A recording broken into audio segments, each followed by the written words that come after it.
No, it's a blessing to be here. When you two did this song, I mean, did you know it was special from the beginning? Yeah. Okay. See, I got receipts. I had to keep the text messages for.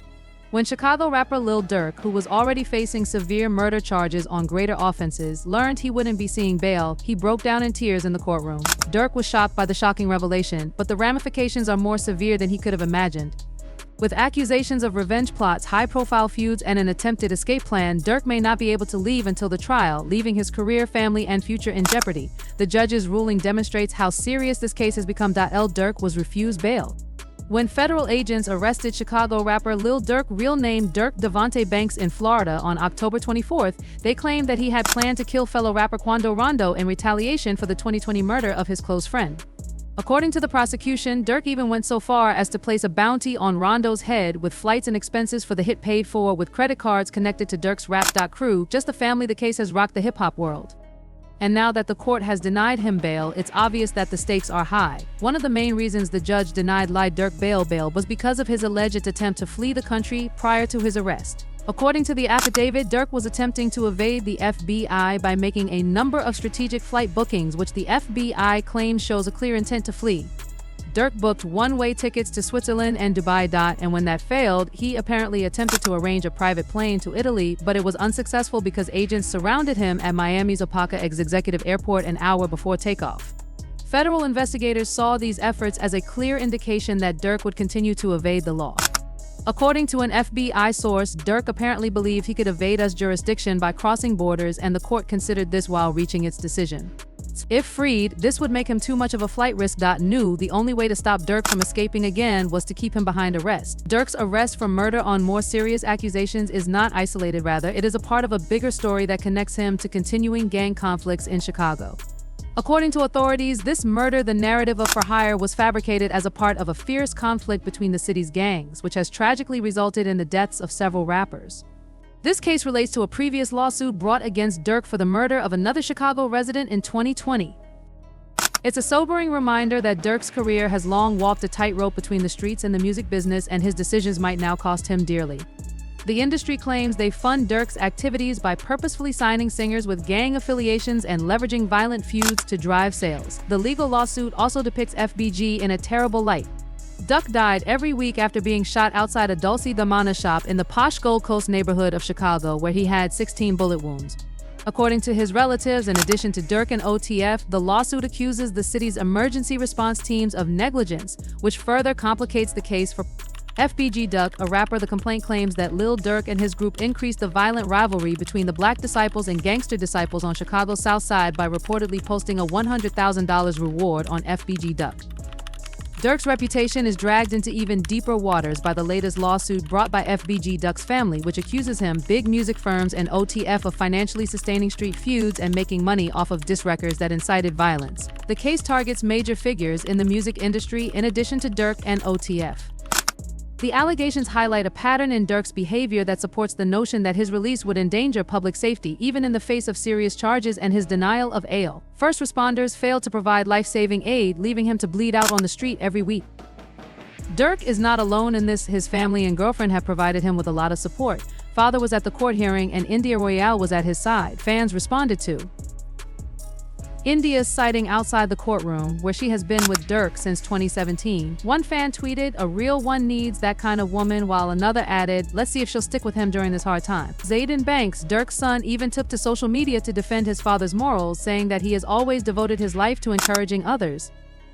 Beyond that, Zayden shared on Instagram that he's an excellent Durk's father. Big Durk, who has served time in prison himself, is now going through this ordeal with his son, offering strength and solidarity. Having a family member who has been through the system may give Durk some comfort, but it also highlights the generational cycles he's trying to break. These public displays of support show a family holding it together even as Durk faces some of the darkest days of his life. Currently detained at a federal detention facility in Miami, Durk is reportedly acclimating to life behind bars, according to TMZ. Insiders familiar with the prison environment describe Durk as extremely cool, but they also mention that he doesn't particularly enjoy the food. To add to the intrigue, a recent song by fellow Chicago rapper and OTF affiliate Hypno Caro has been released. Durk is said to be in excellent spirits and is reportedly getting along well with other inmates and even the guards. In the song, where Smirk Go Caro included what he claims to be a recorded phone call from Durk speaking from prison. Hypno Caro, my mother, brother from another, forever legend, OTF, and I take your F King streets over, you know what time it is. Rest in peace.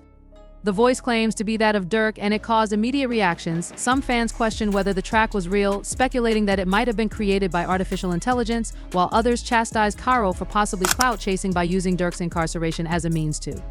It's not looking good for Lil Durk. The allegations brought against him by the prosecution are serious, and if found guilty, he may spend a significant amount of time in prison. Few names are as closely associated with the streets of Chicago as Lil Durk's. Durk's charges, who are noted for refusing to advertise his songs, but whether they are staged or genuine, the song only serves to heighten the drama surrounding Durk's present predicament, making him relevant in the streets even as he is incarcerated and the judge has refused to grant him bail. The court's decision to keep Durk confined indicates that prosecutors have substantial evidence to present, and the next few months will be crucial as his team works to assemble a defense capable of refuting the prosecution's allegations. Durk now faces an uphill legal battle from inside a jail cell with few options. Although Durk has established a reputation as an artist and, to some, a symbol of tenacity, underlying the music is a web of legal issues that has now ensnared him in a significant federal inquiry. The recent indictment of Durk Banks, a real person, illuminates a world outside of the recording studio where treachery, vendettas, and alliances create a plot that reads like a thriller. The origins of Durk's legal issues can be traced back to 2020, when a well-publicized feud between Durk's rap collective's opposition group and the OTF family only intensified after the death of Devon Bennett, better known as King Von, who was not only an OTF musician. However, the death of Durk's close friend King Von also sparked a feud between OTF and a rival rapper named Quando Rondo, who was allegedly linked to Von's murderer.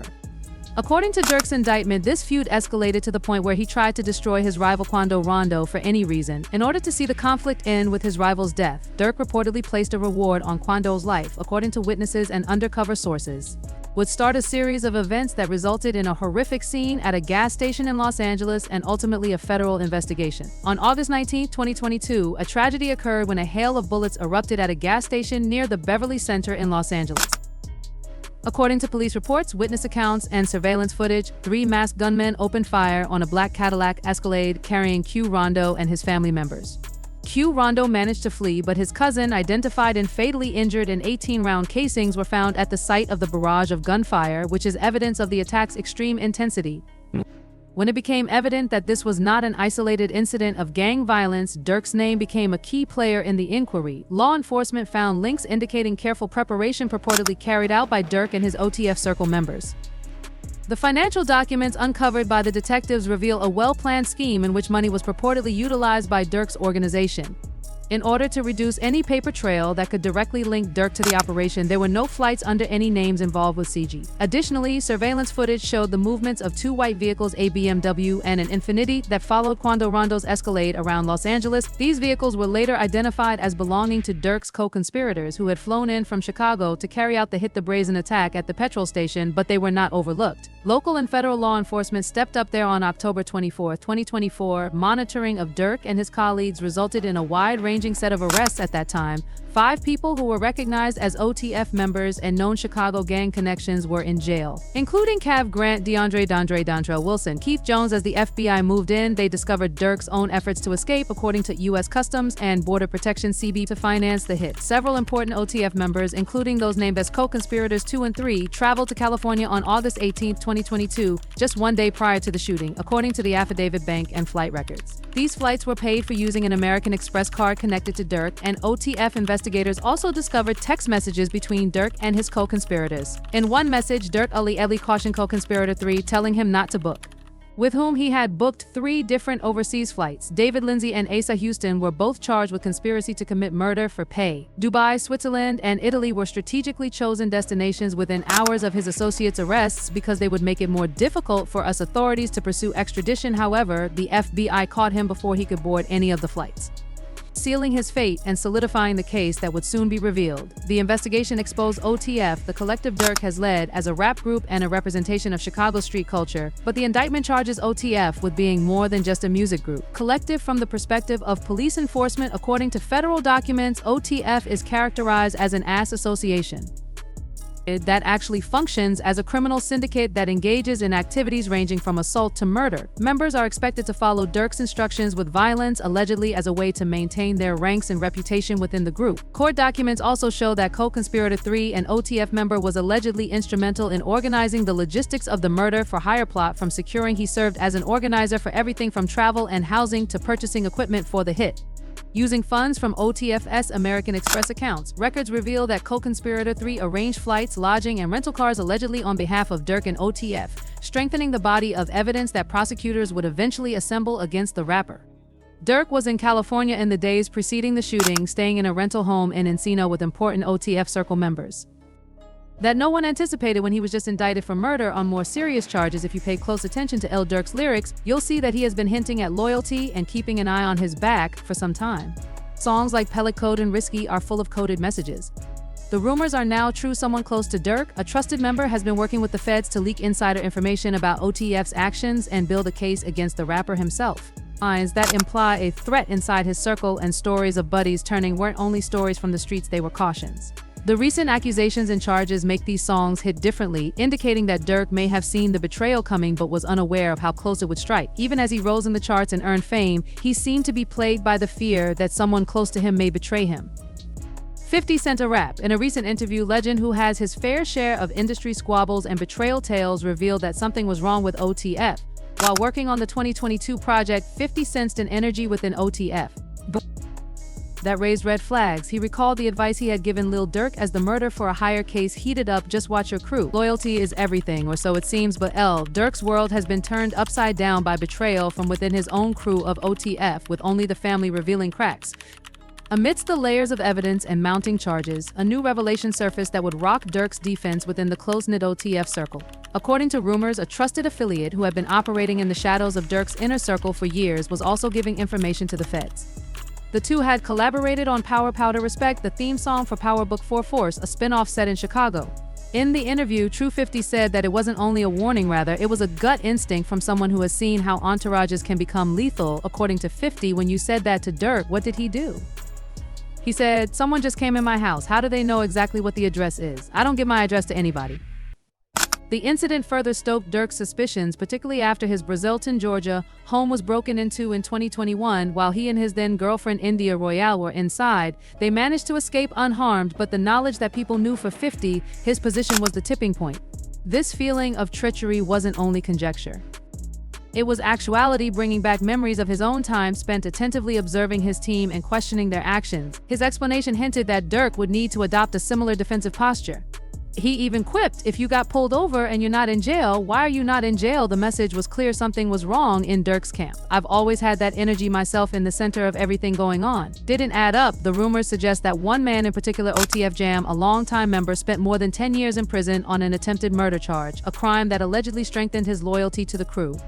However, since his release in 2022, rumors have grown that Jam had flipped, wearing a wire for federal agents and giving them information on OTF activities. It's not just hearsay, though. Sources claim that Jam provided direct evidence connecting Durk to a murder-for-hire plot to Rapar Rondo. A video with Chicago-based reporter Trench's News and DJ Academicians fueled the flames, and according to the video clip, Jam's baby mom had called Durk for assistance with legal fees and to request a lawyer. When Durk allegedly ignored the call, Jam felt betrayed and saw it as a show of contempt. "You shouldn't ignore my call when I need anything." According to reports, Jam was furious that Durk wasn't returning his allegiance. Trench's News verified the tale, stating that the circumstances suggested that Jam's resentment of Durk may have contributed to his choose to cooperate with the federal government. In yet another startling turn of events, Wack 100, a major figure in the music business, commented on Jam Street's to snitch transformation. Wack 100 said how Jam used to seem to be a good, street-loyal man who completed his work quietly and had a reputation that made him respected. Interviewed after 12 years, he stated he kept things honest, bought him automobiles, and gave him $50,000. Said that there is no stain on his name and that he has never been a rat or been caught in a gun case, but he finally freaked out and remembered Jam's purported disclosure to the feds went beyond simple conversation. The indictment shows that Durk and his team planned the murder using coded signals, which is a playbook that breaks down all of OTF's maneuvers. In an effort to keep the operation clean, Durk allegedly contacted co-conspirator 3 to warn him not to book flights under certain identities. The indictment also detailed how ATF's credit cards were used to pay for travel, lodging, and rental vehicles while using aliases and moving around to maintain a low profile. Jam allegedly wore a wire and documented everything, giving authorities a blueprint of OTF's movements down to the... According to Chicago rapper King Yella Jam, Nam Tien Bowman hip-hop insiders and fans began to piece together the mystery after Durk was even linked to the murder of El Pub Rondo's cousin, a hit purportedly carried out in retaliation for the death of King Von, an OTF member and close friend of Durk. What had begun as a bond between the Street Brothers swiftly devolved into one of the biggest betrayals the rap industry has ever witnessed. Specifics of which cars were rented and which flights were booked. Jam recorded every move, every transaction, and every conversation into the case that finally came crashing down on Durk and OTF DJ Jerry Jam. Surveillance footage showed OTF affiliates following Rondo in Los Angeles prior to the hit that left LP dead, but none of this was enough to throw Jam off the scent.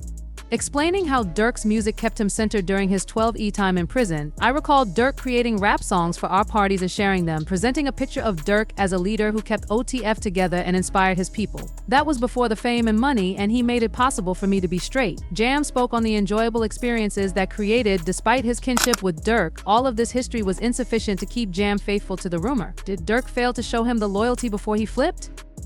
In addition to the heartbreak of being deceived by someone he thought was a close friend, Jam's decision exposed Durk to one of the darkest betrayals in the rap industry. He believed he deserved it, maybe because he felt ignored or mistreated. Given the events that have transpired since his incarceration, Lil Durk will have to battle for a future that doesn't now seem promising. His career has been upended by Lil Durk's recent arrest, which has also sparked a lot of rumors and conjecture, particularly on TikTok.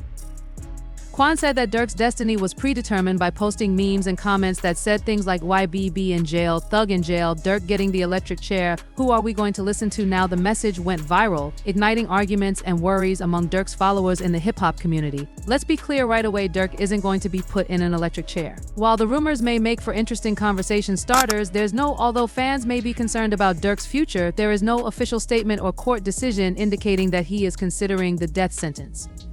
Despite what TikTok may claim, Durk is not facing execution because California, the state where he is charged, has not used the electric chair for years.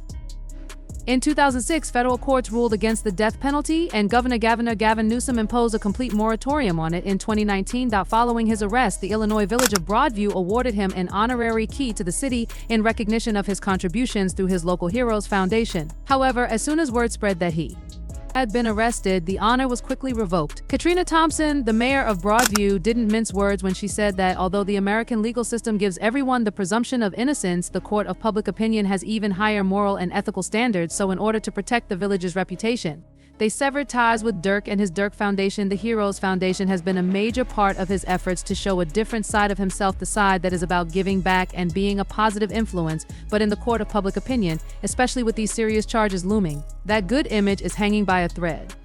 The ramifications of Durk's arrest go beyond fan speculation and the revoked honors Durk has received. This revocation wasn't just symbolic, it was a serious blow to his reputation. Also been active in Chicago politics, particularly with his recent $150,000 donation to the political committee of Chicago Mayor Brandon Johnson. Since Durk's arrest, many have questioned whether the mayor should return the donation, but Mayor Johnson carefully considered his response, refusing to jump to a conclusion. "You're asking me to make a judgment on a black man before a full trial has actually come to fruition," he said. "I hope you do understand why it is not mine." A more profound problem with Chicago politics and the impact of hip-hop on the city, Durk has been more than just a musician, he has been a community leader. Even meeting with Johnson twice prior to the donation, his future may now hinge on whether he can maintain these political connections or if they begin to fall apart. Although Lil Durk has had legal issues before, this most recent accusation is the most severe in his career, which has been a balancing act between his street persona and his advocacy for community improvement. However, in his 2023 Grammy-winning song All My Life, Durk has attempted to change his image over the years, hinting at a time when he will be more than just a street rapper. He has organized events, partnered with major corporations like Bank of America, and used his Neighborhood Heroes Foundation to raise awareness of social issues and financial literacy in Chicago. However, this most recent case could undo all of that while his fans are still in his corner and public figures and institutions supporting him, particularly now that the stake is so high. Durk's future now hinges on whether he can overcome these accusations or if he faces a protracted and difficult legal battle. To view more videos like this, click the ones that are currently shown on your screen.